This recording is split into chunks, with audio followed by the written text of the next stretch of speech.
Antifa, the fascist anti-fascist group that is actually fascist, is protesting a proposed new law that would force them to take off their masks while they're beating people up. It's a true story. The Unmask Antifa bill would mandate harsh jail sentences for anyone who, quote, injures, oppresses, threatens, or intimidates any person while wearing a mask, unquote. Fascist anti-fascist leader Adolf Fascist says the new law singles out Antifa unfairly just because they put on masks to injure, oppress, and intimidate people instead of, say, asking for candy on Halloween. The fascist anti-fascist Mr. Fascist said, quote, this bill makes no sense. How in the world am I supposed to injure, oppress, threaten, and intimidate people without wearing a mask? Everyone would be able to see my face and identify me, and then there would be consequences for terrorizing my fellow Americans. Is that really the sort of country we want to become? Unquote.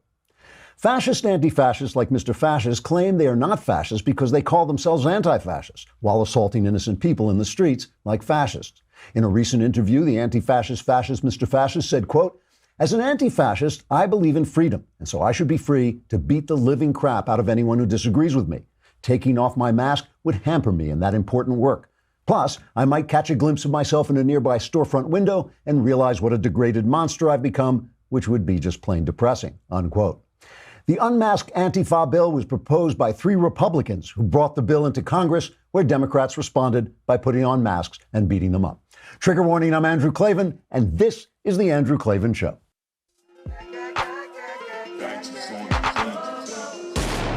This is The Klavan Show. Hunkity dunkity. This is The Klavan Show. Tickety boo. This is The Klavan Show. Birds they be singing, yo. Also be winging, yo. No ease in Klavan, though. This is The Klavan Show. Tickety boo. Hunkity dunkity. Tickety boo. Hunkity dunkity. That was from Brett Siegel. No, it is not going to replace our fantastic theme song. But somebody on Twitter criticized my theme song yesterday and they said I laughed too much and they didn't like my theme song. I thought, man, you were just wound too tight. And at the same time, Brett sent that in, so I thought I would just use it. To send us off into the Klavanless weekend. It makes the Klavanless weekend a little more tolerable that you don't have to listen to that again. YouTube has been manipulating the subscription feed to curate your choices, which means that users may not be notified if a channel goes live, even if you subscribe to our channel. So in order to make sure you receive notifications for our live videos, you should not only subscribe to Daily Wire on YouTube, but also ring the little bell so you know when we post new content. Also, you want to watch out for the conversation that's coming up next Tuesday, July 17th at 5:30 p.m. Eastern, 2:30 p.m. Pacific.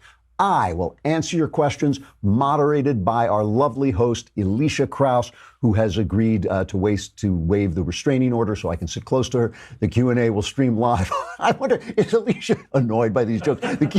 She hasn't said it. I talked to her yesterday. She didn't say anything. The Q&A will stream live on YouTube and Facebook for everyone to watch, but only subscribers can ask me questions over at dailywire.com. Check out the pinned comments on this video for more information. Once again, subscribe to get your questions answered by me, Andrew Klavan, on Tuesday, July 17th at 5:30 p.m. Eastern, 2:30 p.m. Pacific, and join the conversation. I'm a disgusting human. I'm just degraded. I don't even know how. You know, we got Matt Walsh coming on later with his globes. I think Matt is bringing his globes because they make him look so intelligent. But there are a lot of stuff I want to talk to him about, but especially about Roe v. Wade and the abortion controversy. He's really interesting on that topic. Meanwhile, summer is upon us, and you know what that means: barbecues and bugs. They are all over the place, the bugs, and you got to get yourself a Dynatrap. This thing is so effective, and it's also clean. Dynatrap is the leading manufacturer of outdoor mosquito and insect traps, and they've just come out with the indoor Dynatrap Flylight. I tried this. I put it up. It's very unobtrusive. You put it up against the wall, and you'll find every pest in it. Nancy Pelosi, I think I caught one day, and a couple of other Democrat politicians. It really is useful, and will clean the place out. Visit Dynatrap. That's DYNATRAP.com. Enter the promo code DailyWire and receive 15% off any of their products. That's dynatrap.com, dynatrap.com, and enter Daily Wire. It is a safe, silent, and simple solution to household insect control, and it really does. It collects them. It's so easy to clean. You just pull the thing out, and they are gone, and hopefully you can get rid of half of Congress that way. All right, so we're watching. It really is interesting. We're watching these battle lines being drawn, but they're not the battle lines that people tell us that they are, especially the press, because the press is left-wing. So they tell us, oh, this is about, they're being drawn overseas, they're being drawn in Congress, they're being drawn at the Supreme Court. And it's especially true of this kind of amorphous deep state they are being drawn over. The battle lines, they say the battle lines are abortion versus non-abortion.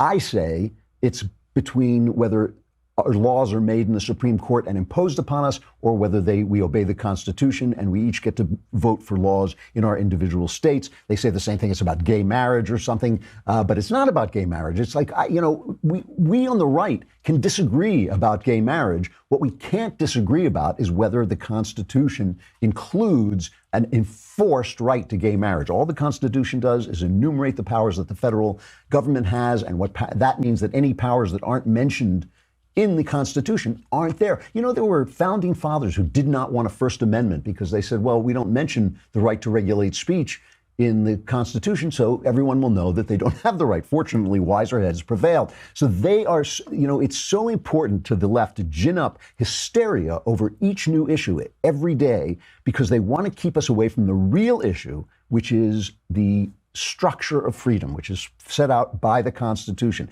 The enumerated powers, the separation of powers, the rule of law, all of these things they want to override because it's always an emergency. Remember, Rahm Emanuel said, don't let an emergency go to waste. That's what he meant. What he meant was never let an emergency go to waste because you can use the hysteria that you gin up to override the Constitution, override the rules to freedom. And, I was talking, I think it was earlier this week, about the fact that socialism, even if it worked, which it never does, it kills innovation, it kills freedom, it kills everything. But even if it worked, it would be slavery because they take away the fruits of your labor. They decide how to spend your money. Why do they own your time? Why does the state own your time, which you use to create property and money? But it also, because it violates freedom, it degrades people and it twists people. There was a piece in the Wall Street Journal this morning. I wish everybody could read this, by Erica Commissar, a psychoanalyst. She's the author of Being There, Why Prioritizing Motherhood in the First 3 Years Matters, which it really does, by the way. I mean, all these women who have babies and then go right back to work, I think they're making a big mistake, both for their own lives and for the life of their children. I think they should be free to make that mistake, but there it is. She points out that Sweden has very high personal income tax rates, and one of the highest personal income tax rates in the world. And the leftist socialists are always pointing to Sweden as a model of socialist society. And she says the money that they get from taxes pays for the kind of support many American women would welcome. But it comes with pressure on women to return to the workforce on the government's schedule, not their own. Because once the government is paying the price, they're in charge. They get to say what they do. If a mother decides she wants to stay at home with her child beyond the state-sanctioned maternity leave, she receives no additional allowance, which creates an extreme financial burden on those families, and the pressure is social as well. A 32-year-old friend told me that she was in the park with her 2-year-old son when she was surrounded by a group of women who berated her for not having the boy in daycare. That's socialist life. That is socialist life. They pay for your maternity leave, so therefore they decide when your maternity leave ends. And if you decide, hey, I want to stay and raise my kid, not only the government, but the society itself is opposed to you. There was a letter in the Wall Street Journal just a couple of days ago where a woman said when her husband got promoted, she told her son, I've been promoted too. Now I've been promoted to your full-time mother because we can afford for me to stay at home. So I just want to show you some of the ways in which they distract us from the true fight, which is the fight to stay free. Free with all its inequalities, free with all its problems, free with all its mess. That and free with all the fact that we have to solve problems a little more slowly than if it was imposed by the great poobahs up above us. Yesterday, there was this exchange, amazing exchange. It was on MSNBC. Katie Tour is talking to J.D. Vance, who wrote I thought, the very good memoir, Hillbilly Elegy. He is a mild, moderate conservative. And listen to her question. She is talking about the fact that we want to appoint judges. See, I said this yesterday, but just to repeat, They want to appoint judges who will give them what they want, who will say, you have to have abortion, you have to have gay marriage. We don't want to appoint justices who say, you can't have abortion, you can't have gay marriage. We want to appoint justices who say, this is what the Constitution says, this is who decides. Because as Thomas Sowell is fond of saying, it's not what's right or wrong, it's who gets to decide what's right or wrong. That's what keeps you free. All right, so listen to the way Katie Tour asks this question, then listen to JD's answer, right, which is a very calm, very reasonable conservative answer, and just the fact that she can't hear a word he's saying. Based on where Americans stand on the issues, and Americans have really moved in a much more progressive direction over the years, do you think it's appropriate to continue to take such a strict originalist view of the Constitution, given it's 2018 and not 1776?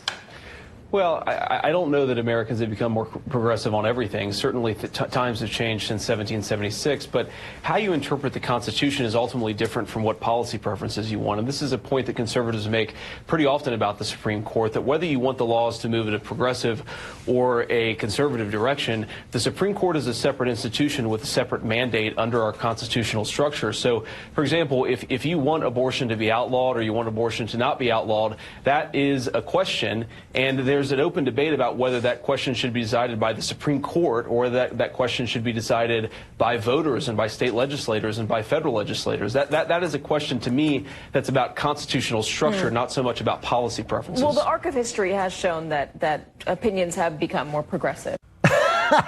She can't hear a word he's saying because she doesn't want to know that that's the fight. Because once you put it like that to people, once you say, hey, guess what? We're not arguing about the issue. We're arguing about the framework under which the issue is decided. People get that. People are not stupid. But if you can get them ginned up, if you can get them excited, if you can say your rights are going to be taken away, if you can say, oh, look at the babies being pulled from the mommies at the border, then the rule of law, then the Constitution, then the structure that maintains this freedom that is so precious and so rare, it has sprung up a few times in human history and died very rapidly. We have kept it alive for a very long time, relatively speaking, a couple hundred years, which is a long time for freedom to live. It doesn't just drop out of the sky. It was built by minds and men who died and lived and thought to build this thing, and they want to tear it down. So in order to tear it down, they have to get you excited about each new issue. I'm going to give her a pass on the 1776 Constitution. There was no Constitution in 1776. I'm glad Katie Tour knows that 1776 was a thing. I'm just glad she can make that reference somewhere. All right, let's talk about having a safe neighborhood, because we have got a lot of problems here. I'm sure that you do in your neighborhood with crime, people breaking in. With Ring, Ring's mission is to make neighborhoods safer. Over 1 million people use this amazing Ring video doorbell to help protect their homes. I have one. It is incredibly cool. You can see what's going on outside. They're extending that same level of security to the rest of your home with the Ring floodlight cam. This means if somebody comes up to your house, they set off a floodlight. You can see them. You can see them on your video, on your phone. Just like Ring's amazing doorbell, floodlight cam is a motion-activated camera and floodlight that connects right to your phone with HD video and two-way audio that lets you know the moment anyone steps on your property. You can save up to $150 off a Ring of security kit when you go to ring.com/Klavan. Ring.com/Klavan. Ring.com/Klavan. It really is the ultimate in home security with high visibility floodlights and the powerful HD camera right on your phone so you can catch them in the act and chase them off. But really the question is, how do you spell Klavan? You should check our sponsors. You'll love what you'll be saving. But you must remember there are no E's in Klavan. There's jobs and flowers, crates and wine, and all the folks are raving. But you have to spell it right. There are no E's in Klavan. There's stamps and sheets and mattresses. There's magazines and shaving. But if you want the discount, there are no E's in Klavan. Well, you can even have them bring the meals that you are craving. There is an E in Andrew, but there are no E's in Klavan. Are no E's in Klavan. Klavan, there are no E's in Klavan. I love that song. It's kind of like the national anthem, isn't it? It just hits you right here. Okay. It's nothing like the national anthem. Okay, so they gin up hysteria, and they're always hysteria all the time. And they have this thing, I love this thing on the left, where if somebody says something forcefully, no matter how stupid it is, and people applaud, that's supposed to give it legitimacy. So like Joy Behar, who had, I think, won the award for saying the stupidest thing about Brett Kavanaugh, the new Supreme Court pick. Here, listen to the way she talks. She is saying something so stupid, so ungrounded in fact, but the fact she says it forcefully and people applaud is supposed to mean something. Why would a president who's under investigation by the FBI for obstruction of justice and collusion be allowed to pick a Supreme Court justice who will be there? I'll be dead. There are many people in this room who will still be alive and need abortions and what have you, need health care. How dare he be allowed to do this when he is under investigation? How dare the president be allowed to fulfill his constitutional right and duty when they are creating a false narrative? I don't even know what she's saying, but how dare he? As long as she says how dare he and they applaud. So then listen to the stuff they're talking about. Some of this stuff is actually kind of scary, and we're going to talk to Matt Walsh about this when he comes on the show later on, about this kind of this division, how powerful the division is between the left and sane people, the division between the left and people who see reality. This is on CNN. An ex-CIA agent is on CNN, and listen to the way she talks. She had put out a tweet saying the republic is burning. And listen to her. This is a former member of the deep state, and this is the way the people in the deep state are thinking. Now what we're seeing is how weak these institutions are when it comes up against authoritarian measures. So the institutions themselves aren't built for this.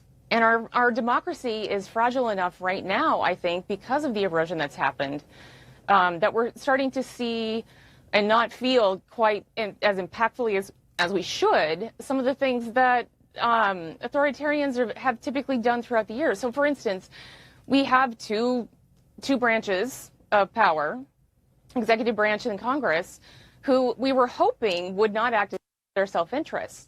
That doesn't appear to be the case at this point. So we're still relying upon the Supreme Court to be able to do that. And that, is going to be determined by what happens when Kennedy retires. But for me, it's really just about seeing how D.C. has changed and the evolution of D.C. since I've left the CIA.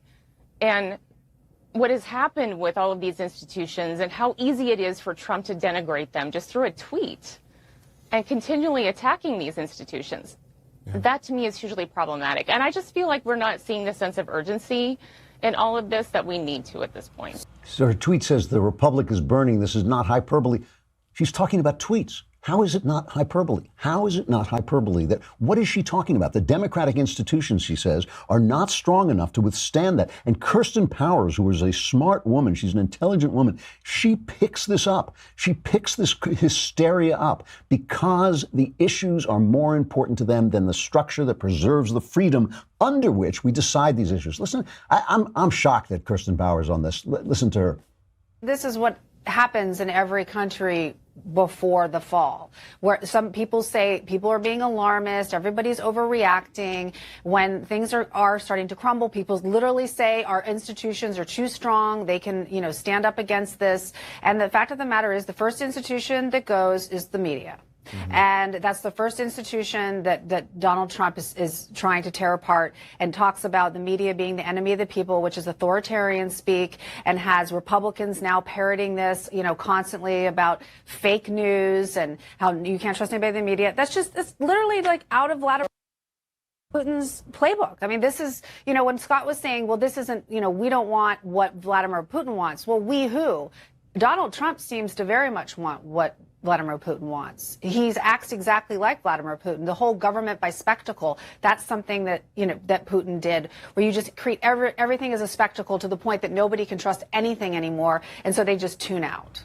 First of all, this is amazing. She feels that being criticized. I mean, what has Trump done? When has he silenced her? How is her? If she were living in a dangerous, she would be in danger. She would be, they would be trying to shut her down. All Trump has done is fought back against the constant bias of stations like CNN, and suddenly that's the hysteria. That's where our government is going to fall. And when there's this thing with Russia is starting to make me a little crazy, because she says he wants exactly what Russia. He's over in Brussels telling Germany to ditch this $11 billion pipeline. Without that pipeline, without his oil, Vladimir Putin is sitting on a corner on 52nd Street with a tin cup. I mean, what are they talking about? Donald Trump is, it's funny. To me, if you want to find a threat against the Republic, how about the fact that Lisa Page, the FBI lawyer, or as Trump called her in a tweet, the layer, he left out the W because she was, I don't know if he did this on purpose, because she was messing around with Peter Strzok. She refused to show up for a subpoena. She just did it before the House. I don't want to. I'm in the deep state, man. I outrank it. I don't have to show up for. Strzok is out on Capitol Hill now testifying, and he was saying, "Oh, I would never, just because I said we've got to stop Trump, just because I said we had a backup plan, just because I said, don't worry, I'm going to stop this. I won't let this happen." That doesn't. I am trained. I am a trained FBI agent. Trust me. This is the guy, by the way, who also vowed.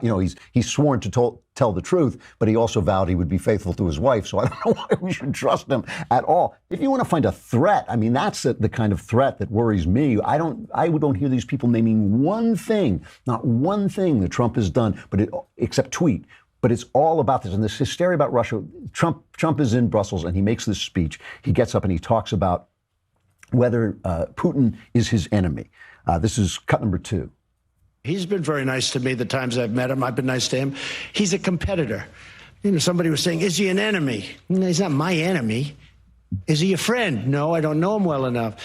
But the couple of times that I've gotten to meet him, we got along very well. You saw that. I hope we get along well. I think we get along well. But ultimately, he's a competitor. He's representing Russia. I'm representing the United States. So, in a sense, we're competitors. Not a question of friend or enemy. He's not my enemy. And hopefully someday, maybe he'll be a friend. It could happen. But I just don't know him very well. I've met him a couple of times. And when I did meet him, most of you people were there. See, Trump's not an ideological guy. I don't necessarily agree with what he says. I think Putin's an enemy. But I get it. This is the way he operates. He operates on a person-to-person basis. Now, listen to the left. Jonathan Chait, I think I talked about this yesterday. I did, about his conspiracy theory. It's on the cover of New York Magazine. They've got a cover where they transpose the letters so Trump's name and Putin's name are kind of blended together. He puts forward this idea, and he himself says it's an extreme possibility. But of course, anybody can say this stuff, right? He's got no proof of it, that Trump went to Russia, and since then he has been a Russian agent trying to destroy us all by selling NATO down the river. Listen to this guy talk for a minute. Everyone always says, well, this has been Trump's view forever. All this stuff he's saying about the Western allies splitting us apart from the West, and how he's sort of pissing on them all the time and saying, we should let them go their own way. That's just what he's always thought. It's not really what he's always thought. It's what he's thought since 1987. He never thought that before then, or at least he never said it before then. And in 1987 is when he went to Moscow, and he's feted by the Russians and tours Moscow. And then he comes back. Then he starts talking about running for president for the first time. And then he starts talking for the first time about how our allies are a bunch of freeloaders and we should kick him to the curb. Yeah, and we should say that he is, I just want to be clear here, he is really consistent on that point, right? The idea that this sort of zero-sum view that our allies are free-riding and we're paying for it. He takes out full-page ads at $100,000. He sounds identical to how he does now, right? The idea that, we're getting abused, we're getting taken for granted, and we're paying for other people's defense. We're paying for other people's defense who we're defending against the Russians. Right, at that point particularly, yes. So it really dovetails with Russian foreign policy interests then and now. Now, again, that's probably a coincidence, but it might not be. I think, you have to take seriously the possibility that it's not a coincidence. It's amazing. That's amazing what he just said. Trump is over there, like I just said, and like he just said that Trump is over there telling them that they shouldn't be buying Russian oil while asking us to defend them against Russia. And he says, well, that's Russian policy. That ain't Russian policy. Russia wants to sell the oil. That's all they've got. That's all they've got is the oil. So it's one thing for this clown Jonathan Chait to make this stuff up, because I love the stuff. I love the stuff. We have no proof, but it could be. You know, it's like I have no proof the guy is from outer space, but it could be. You know, I have no proof the guy's not a Venusian, but he could be. It could be. I noticed that Venus was in the sky, and then Chait was on TV. Just saying. You know, insane. But it's one thing for this guy to do it. It's another thing for Adam Schiff, this McCarthyite congressman who has been just, sending innuendo, Russian innuendo after Trump again and again and again. He's on with, what's this guy's name? Lawrence O'Donnell on MSNBC. And listen to Schiff. He's talking about Trump is going to meet with Putin on the 16th, I believe it is, in Helsinki. But he might meet with him alone, and we can't trust him to do that. Listen to this. We are told there will be a one-on-one meeting where it will simply be Putin, Trump, and the translators. Do you have concerns about that? I certainly do, and I think there's clearly a reason why the president wants to meet alone with Putin, and that is he wants to be able to leave that meeting and be able to make any claim, no matter how at odds with the facts about what took place, knowing that Putin will not challenge him on it, knowing that he can represent whatever is in his interests. Even though he isn't going to be willing to confront Putin on our elections, he's not going to be willing to confront Putin on Russia's invasion of its neighbor or the support of a war criminal in Syria. But Trump can claim whatever he wants. That is certainly dangerous, I think, to our interests. We don't know what representations he will make to Putin, what understanding they may arrive at that they keep secret. But it is very much in Russia's interest.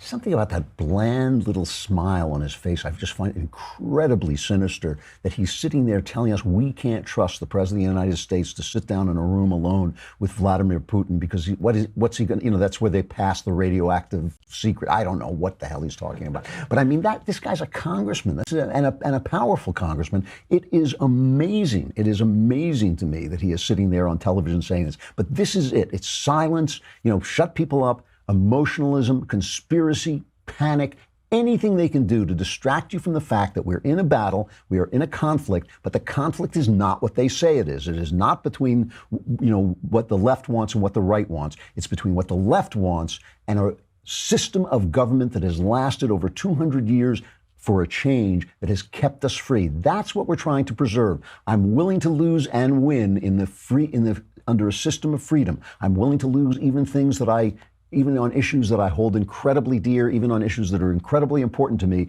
I'm willing to lose if I am free to speak, to fight, to vote. When he got 5 guys at the Supreme Court just decreeing that this is how I'm going to live, not so much. And by the way, we'll talk about this more with Matt Walsh. We're going to stay on, but please come on over to the Daily Wire and subscribe for a lousy $10 a month or $100 for a year. You get to listen to me, Ben, maybe Knowles, I don't know, but also Walsh. Matt Walsh, I have no idea who this guy is, but they wanted no. I am actually a really interesting fan of Matt's because I don't always agree with him. In fact, sometimes I am very powerfully disagree with him, but I always admire him. He's known through his writing, podcasts, and speeches as a fierce and articulate defender of truth, moral values, religious liberty, and the Christian faith. You can find him here on the Daily Wire, and his podcast is also on Daily Wire's YouTube channel, Facebook page, and iTunes. And follow him on Twitter at Matt Walsh Blog. Matt, WALSH blog. Matt, how you doing? Good, Drew. Thanks for having me on. Oh, it's a Good to be pleasure. here. I'm really glad to talk to you, and congratulations on your Globe. It makes you look very intelligent. Thank you. In fact, I forgot. I don't know if you can see that. There it is. Yes. Put it right there. Yes, you look more intelligent, even just lifting that up made you look much more intelligent. Thank you. So I have to tell you, I read your stuff all the time, and I find your point of view incredibly bracing because I'm a much more lax in my devotion to some Christian doctrine than you are, and I have to hold myself up to your opinions and see sometimes if I agree with you. But let us start with something we agree with, which is abortion. And with Kavanaugh, the left is going through its usual panic. We're going to lose Roe v. Wade. We're going to lose everything. And this Tomi Lahren, is that how we pronounce her name? Tomi Lahren had this. Do we have a cut of her? We do. Can we play it? Let's just play what Tomi Lahren said about the Supreme Court and Roe v. Wade. My problem is with some of my fellow conservatives who have put it out there that we are, quote, coming for Roe v. Wade. That is a mistake, because we are putting it out there and implying that we are sending a justice to the bench to carry out religious judicial activism, which is a mistake and is unconstitutional. And if we as conservatives are going to imply that, if that's going to be our messaging, we might as well spit on the Constitution. That is not what we stand for. If we are not going to uphold the Constitution on its merit, who will? That is up to us to do. So that my real problem here, regardless of my views on abortion, pro-life, pro-choice, is the messaging of our Supreme Court justice and how he will handle Roe v. Wade if it comes to that point.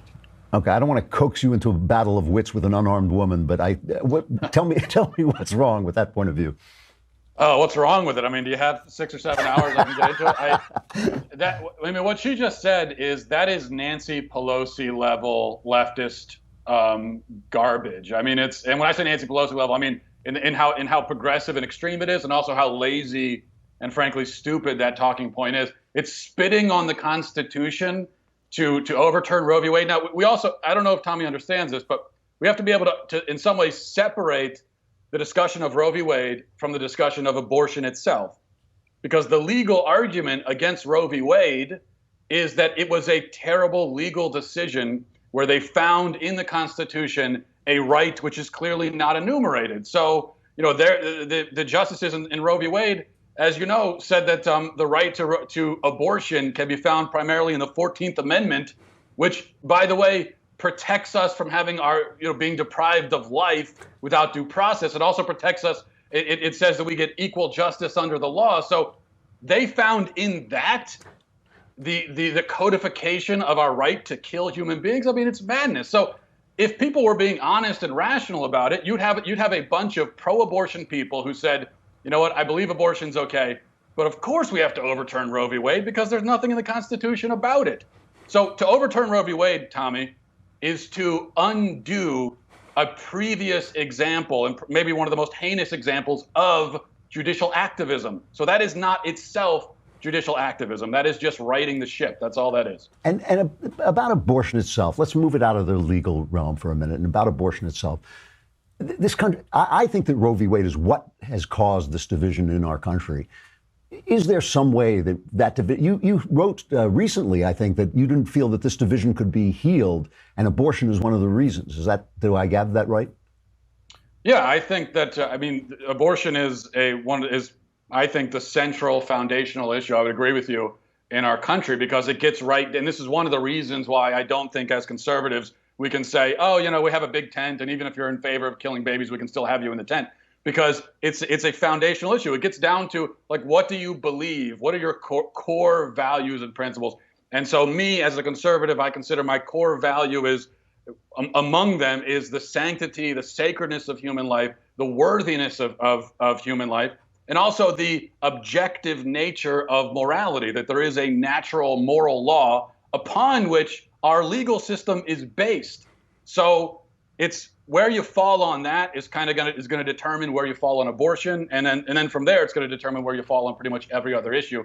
And that is there's a great chasm there, I think, then separating the two sides or the various different sides that are themselves splintering into smaller sides. But there's this great chasm that I don't think can be bridged. It would require one side or the other to just give up and say, never mind, we were wrong about this. And I don't think that's going to happen. So all I see is the division growing deeper and deeper. One of the things I truly admire about you is the integrity with which you hold to your Catholic faith, which is going to keep you from spending eternity with Michael Knowles, among other things.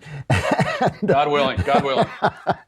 And what do you say to people who say, gee, all you're trying to do here is impose Catholic Sharia on our free, secular American government? What's your argument to that?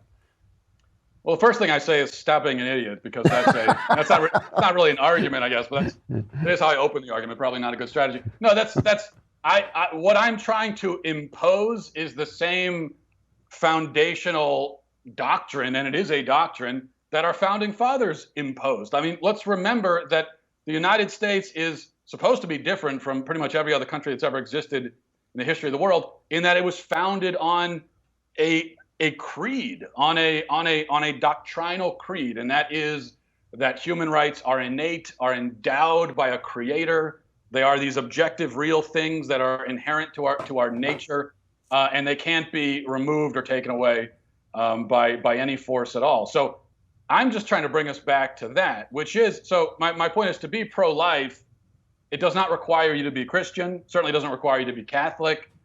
That's not a Christian or Catholic position. But it is, in some ways, it's a scientific position. It's a position of, well, these are human beings. That's a biological fact.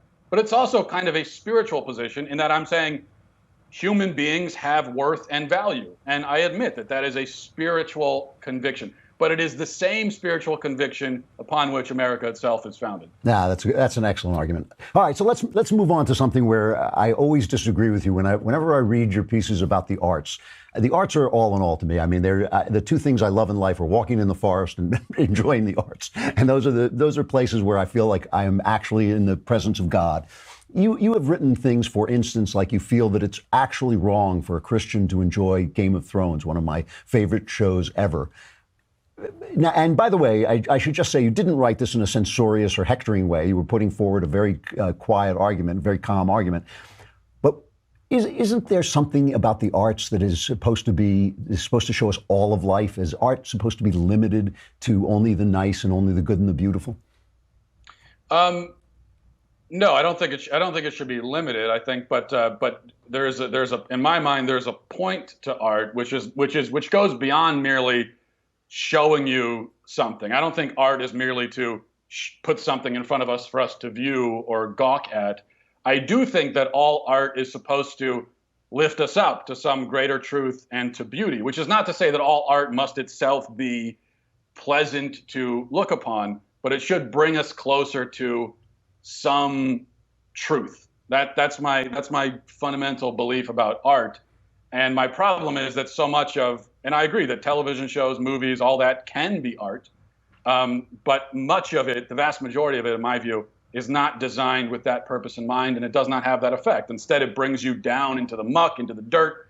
It's designed so you could gawk at whatever nudity and grotesque violence or whatever else. And I think also a lot of art these days is also just kind of, it brings you down into kind of misery and despair, and then just leaves you there. It just says, all right, well, see you later, and leaves you there in the despair.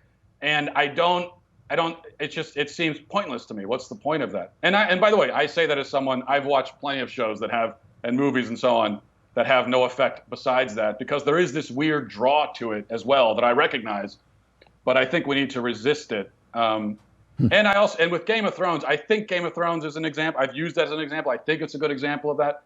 I haven't watched the show much myself because of this conviction I have about it. So it's possible that I'm wrong about that particular show.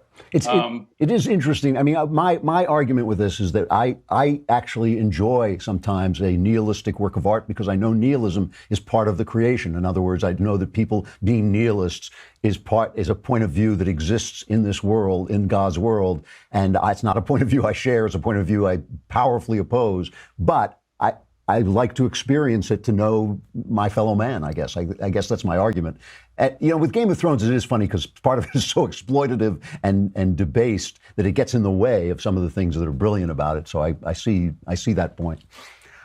Here's the last thing I want to ask you about, and this will really get you. I've been having I'm an Episcopalian, which is Catholic light.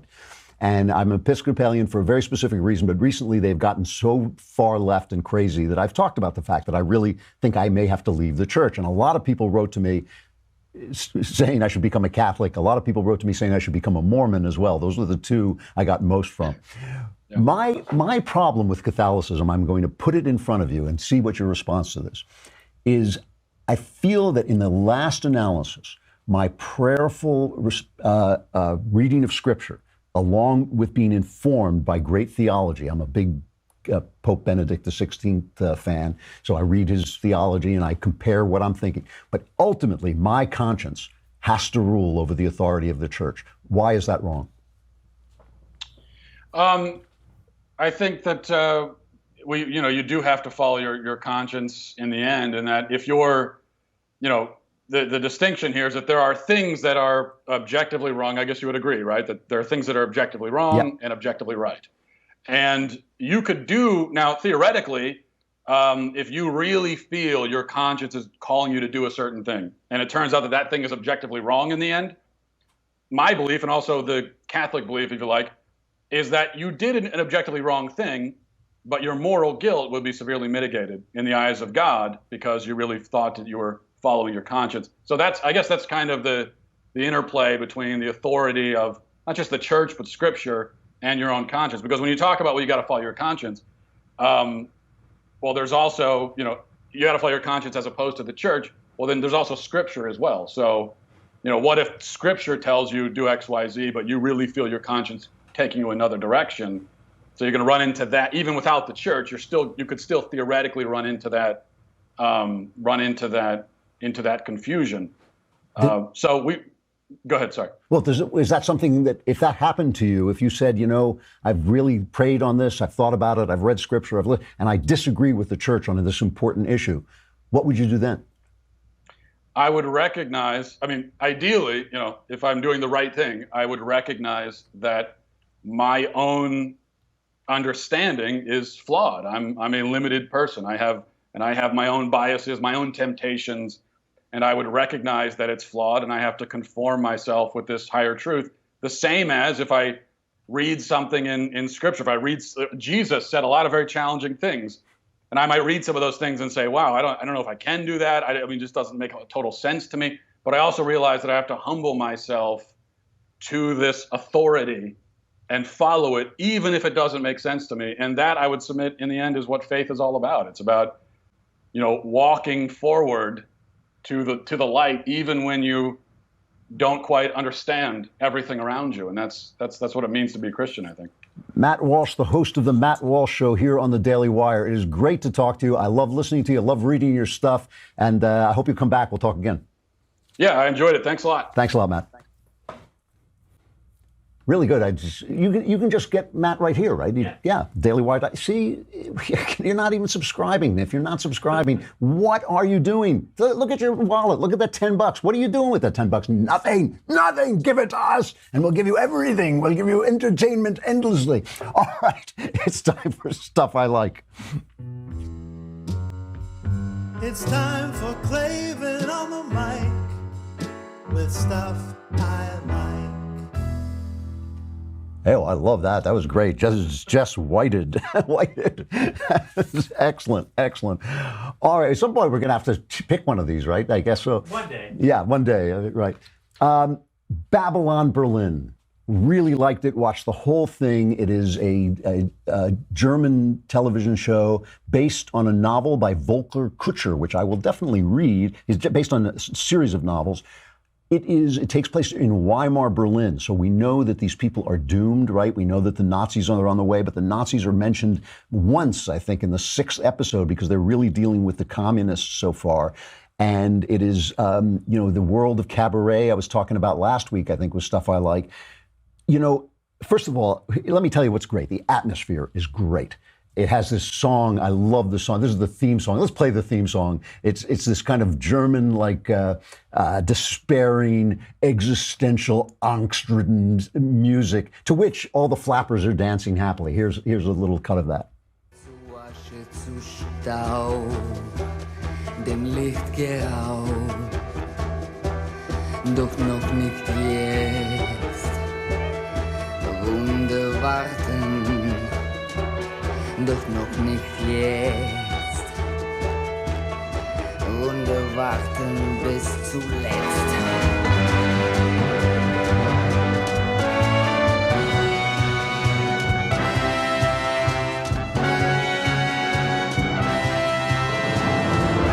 Es ist wohl nur ein Traum, das bloße Haschen nach dem Wind.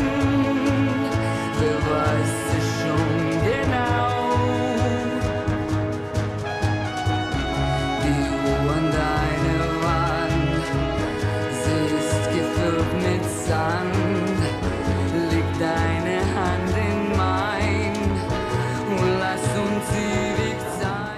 to ashes to straw, it means to ashes and to dust. Everybody's dancing happily, but they're going to ashes and to dust. This song got caught in my head, so I kept singing it, but I don't know any German, so I was making up double talking. I was just going on, anyway, the atmosphere is great. The two leads, Volker Bruch and Liv Lisa Fries, are so good. They're so charming, and they're so watchable and charismatic, the two of them.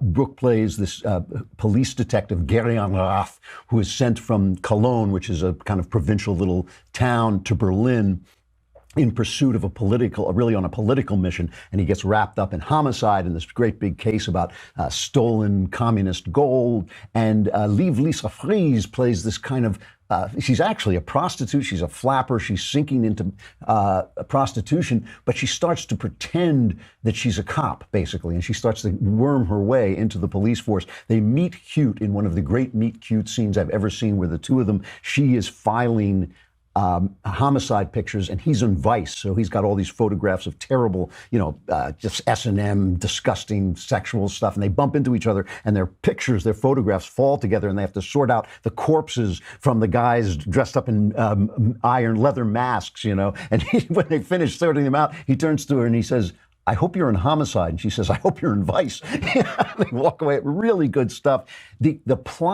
The plotting is the big problem. The plot makes sense. This is very big to me. I don't like plots that don't make sense, but it only makes sense once you accept that it's outlandish. All right. So in other words, Rob and I are sitting here and we suddenly realize we're long lost brothers. That makes sense, but it's outlandish, and that's the kind of plotting that this has. Other than that, it is very, very gripping. It gets better and better. The last episode is just as much fun as it's, once you relax and you say, okay, it's a little outlandish, but I'm going to have fun with it. It is as much fun as it's possible to have. And like I said, these two leads are just revelations. I don't think they'll never come to America because maybe they will, maybe they'll just get the accent right. But I just think they are just delightful, the two of them. Lots of sex, lots of nudity, so be warned about that. But just a really, really entertaining show. Oh, and the one other thing you should be warned about, a little soft on the commies, because they get the Stalinist commies. They know they're the bad guys, but the Trotskyist commies are kind of the good guys a little bit, not so much. All right, the Klavanless weekend is upon us. I am sad to say I must leave you for a few days, but try to stay alive. Hide under the bed. That's all you do. Spend your weekends hiding under the bed. If you survive, we will be back here again on Monday. I'm Andrew Klavan. This is the Andrew Klavan Show, and here is the Kingston Trio with a lovely song, Long Time Blues. Waiting for the dawn, waiting for a girl, a long time gone, long time gone. There's a lonesome sound. Long time blues is a hard way down.